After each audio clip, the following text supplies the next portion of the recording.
Big Daddy Zhongli himself, boys. I could not be more excited.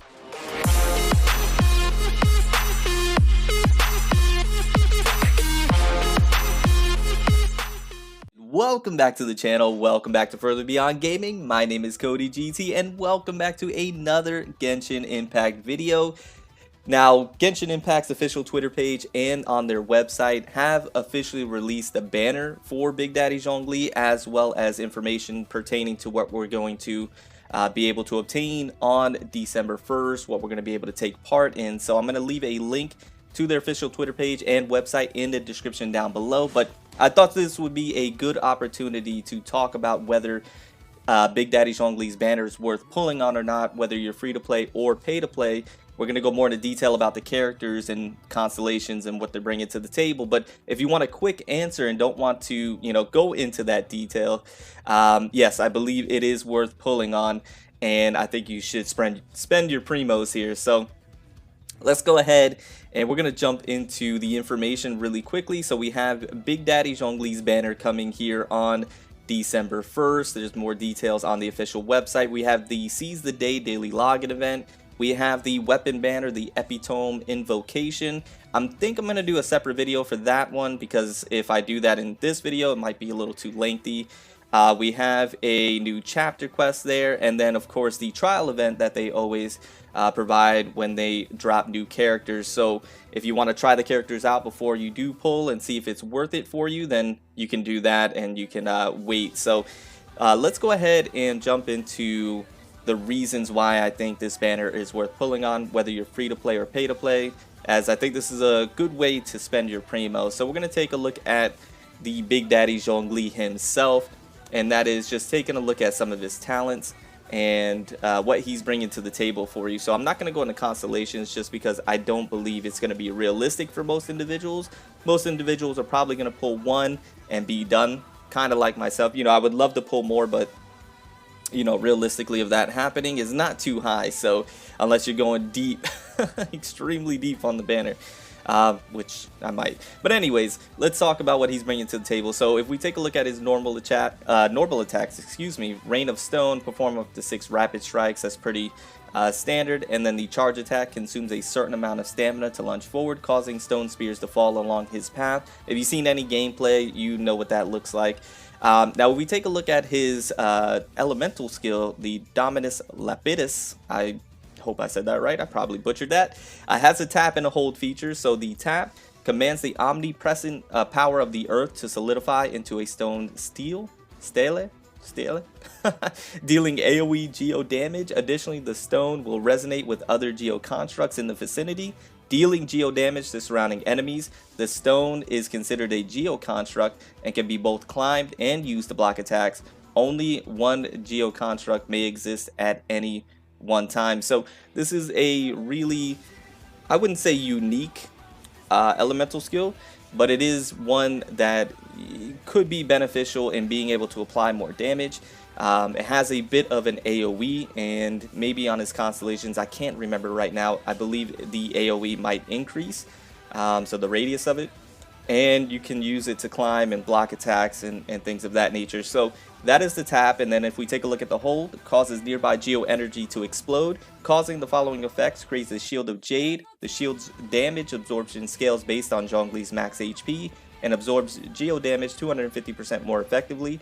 Deals AoE geo damage if there are nearby targets with the geo element. It will drain a large amount of the geo element from a maximum of 2 such targets. So the effect does not cause damage, unfortunately. But this is actually really unique as well, and something that is, I think, going to be extremely beneficial also. This is where Big Daddy Zhongli starts to become very, I think, versatile and different, and one of the reasons why you're going to want to pull for him. So he's able to provide himself a shield, he's able to deal some AoE geo damage, and he's able to take those geo elemental, whether it's a shield or something of that nature, away from the enemy and apply it to himself, so he can become tanky. It does scale based off of his max HP, so you do want to get his HP as high as possible. And he's going to be able to absorb more geo damage as well. So I think this is going to be a very very beneficial elemental skill for both the tap and the hold. And it's going to be very interesting to see, you know, how people utilize this skill and how people are able to, you know, bring out its full potential. I'm interested in seeing that. I'm interested in trying that out for myself as well. You know, whether you do the hold first and then do the taps afterwards, which I think might be the way that you would want to do it. It would be interesting to see, and I can't wait to, you know, really mess around with that and see how I can take advantage of that fully. And then if we move over to his elemental burst, which is the main reason, I think the cornerstone, the epicenter of the reason why you would want to pull Zhongli, and that is for the elemental burst. Planet Befall brings a falling meteor down to Earth, dealing massive geo damage to opponents caught in its AoE and applying the petrification status to them. So the petrified enemies become immobilized, of course, and I think this is what makes Zhongli a game changer, what really sets them apart from other characters. Obviously, you know, other characters can freeze and be able to immobilize enemies that way, but I think this is not only going to be much better than that, but I think it's also going to be causing a good amount of damage as well. So this is where I mentioned in prior videos that you may want to go with like a try and do like a spam ult build on Zhongli, because this right here I think is where his playstyle is going to be centered around, much like Venti, where you want to spam ult Venti in a sense. I think Zhongli is going to be very similar, obviously not the same altogether, but I think this is going to be extremely fun to mess around with and really fun to build around. And I think this is where his gameplay, where it's going to be truly centered around his elemental burst.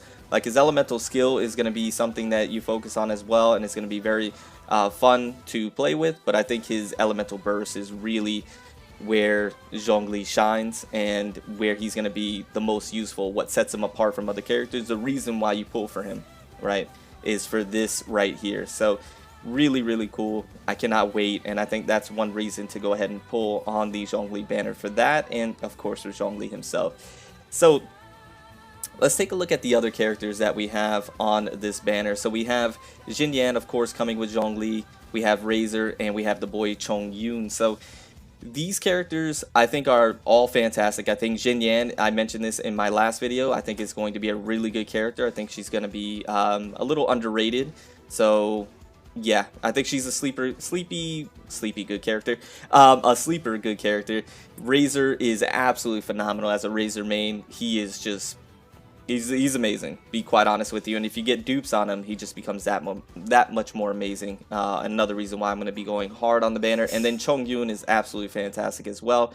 So if we take a look at Xinyan, and we're going to talk about constellations as well, because you'll be probably pulling more of these characters than anything else. So you're probably going to be getting dupes on them, just depending on how, you know, deep into the banner you go, of course. So if we take a look, I mentioned her constellations in the video that I did about her, but you can see for the first constellation, scoring a crit hit, excuse me, jeez, increases attack speed of Xinyan's normal and charge attacks by 12% for 5 seconds. Fantastic. The Rift Revolution physical damage has a crit rate increase by 100%. So this kind of falls right into her Constellation 1, because you need to score a crit hit, and her Constellation 2, with the physical damage, has its crit rate increased by 100%. It just kind of goes hand in hand, and her kit is built very well. So this will form a shield at shield level 3, Rave when cast. The Constellation 3 increases the level of Sweeping Fervor by 3. Then for Constellation 4, Sweeping Fervor's swing damage decrease opponent's physical resistance by 15%. Fantastic. And then for Constellation 5, increases the level of Rift Revolution by 4. And then for C6, decreases the stamina consumption of Xinyan's charge attacks by 30%. Additionally, Xinyan's charge attack gain an attack bonus equal to 50% of her defense. So she is kind of similar to Noelle in a sense, with that defensive, you know, that defensive stat being prominent, one that you may want to build up. But yeah, those are her constellations. I think she's going to be a really good character, and I mentioned that in the last video as well. If we take a look at the boy Chongyun is a really, really good character, one that you can get a high amount of damage output if you have the right setups. If we take a look at C1, the last attack of Chongyun's normal attack combo releases 3 Ice Blades. Each blade deals 50% of Chongyun's attack as cryo damage to all enemies in its path. That's a nice percentage. If we take a C2, Elemental Skills, an Elemental Burst cast within the Frost Shield, or Frost Field, excuse me, created by Spirit Blade. Chongyun's Layered Frost have their cooldown time decreased by 15%. For C3, just increases the Spirit Blade. C4, Chongyun regenerates 1 energy every time he hits an enemy affected by cryo. That's absolutely fantastic. This effect can only occur once every 2 seconds. C5, it increases the level of the Spirit Blade.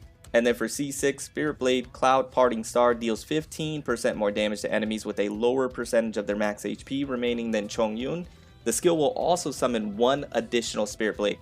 Absolutely fantastic. So Chongyun's constellations are really good. They're not game breaking by any means, but it does obviously help him like it would any character. So, and Chongyun just in of himself is a really good character to just have, especially if you don't have any good cryo characters. He's good to go ahead and build up, place on the team, and to be able to get those elemental reactions off, because cryo does synergize with a lot of good elements like fire and electro, and so he's going to be able to help you mobilize enemies as well, do good damage, and synergize with the team. So Chongyun's absolutely fantastic. And then if we move over to the boy Razor, the one that I'm most excited for out of the 4 stars, besides, you know, Jinyan and Zhongli, maybe a little more than Jinyan, to be quite honest with you, is to get some constellations on Razor, because I believe I only have the first one, so I need to get dupes here. But if we take a look at C1, picking up an elemental orb or particle increases Razor's damage by 10%. Fantastic. For C2, increases crit rate against enemies with less than 30% HP by 10%. If you have the Wolf Gravestone, this just freaking goes hand in hand, and it's just a monster of a constellation to unlock. So really nice stuff there. C3 just increases his elemental skill level. C4, when casting Claw and Thunder, enemies hit will have their defense decreased by 15%. That is the press. That's something that you'll be doing, or actually, I'm sorry, I always get these two confused. So his Lightning Fang is his elemental burst. I'm sorry, so C3 is to boost his elemental burst talent, and then C4 is in regards to his elemental skill. I do apologize, I always get those two confused. So by pressing his elemental skill, enemies hit will have their defense decreased by 15% for 7 seconds. That's something that you do anyways playing Razor. It's part of his gameplay, so you're gonna be decreasing the enemy's defense all the time. So this is an absolutely fantastic constellation to have unlocked right here. And then if we go to C5, that increases his elemental skill talent. And then if we go to C6, every 10 seconds, Razor's Sword charges up, causing the next normal attack to release lightning that deals 100% of Razor's attack as electro damage. I need to max out Razor. When Razor is not using Lightning Fang, a lightning strike on an enemy will grant Razor an electro sigil. For Claw and Thunder, this C6 is broken. It is. Oh man, I need to max him out, man. I need to max him out. His constellations are so good. It just makes him such a better character. Like, unlocking constellations for characters make them obviously better. That's just a common knowledge. It's a known fact. But for some, it's better than others. In this case, man, having Razor's constellations unlocked are just like so instrumental for him to be such, like, he just turns into such a better character, man. He's such a good character right now, but once you unlock his constellations, man, he gets nutty.